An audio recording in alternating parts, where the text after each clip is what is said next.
নীলফামারীতে mulching পদ্ধতিতে মরিচ চাষ করে সফলতা পেয়েছেন কৃষকরা। তারা জানান, এই পদ্ধতিতে মরিচ আবাদ করে ফলনও ভালো পেয়েছেন তারা। বাজার দর চড়া থাকায় লাভ হয়েছে, এতে খুশি কৃষকরা। আব্দুর রশিদ শাহ এর তথ্য ও চিত্রের ডেস্ক রিপোর্ট। নীলফামারী সদরের ইটখোলার ব্রাহ্মণপাড়া গ্রামের কৃষক আজিজুল ইসলাম ধান ও আলুর পাশাপাশি এবছর 2 বিঘা জমিতে মরিচ চাষ করেছেন। গাছ যেমন সবল হয়েছে তেমনি ফলনও ভালো হয়েছে।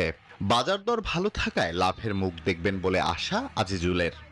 ঝাল বেশি এবং মরিচ ভালো, পাকা পচা নাই, কোনো সমস্যা নাই, সেই জন্য দাম বেশি। আমাদের এখানে মালচিং পদ্ধতিতে আবাদ মরিচ আমরা লাগাইছি, এখানে আমাদের 1.5 লক্ষ টাকার মতো খরচ হয়েছে।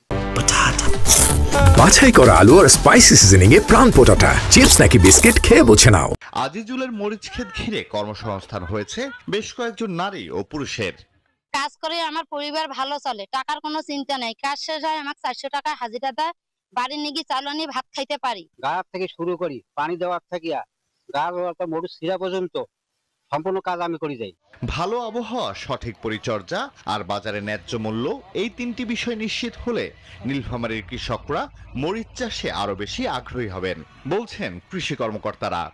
কৃষকরা এই সিজনের সময় যদি এই মরিচটা একটু কমিয়ে দিয়ে, যদি অফ সিজন বিশেষ করে যেটা খরিফ 2 মৌসুমে যদি একটু বেশি করে মরিচের এরিয়া করে, আমরা সেই দিকেও আমরা লক্ষ্য রাখছি, তাদেরকে বিভিন্ন ধরনের উদ্বুদ্ধ করছি। জেলা কৃষি বিভাগের তথ্য অনুযায়ী এবছর নীলফামারীতে 343 হেক্টর জমিতে মরিচ চাষ হয়েছে। ইতোমধ্যে উৎপাদন হয়েছে প্রায় 970 metric ton. Desk report, news 24।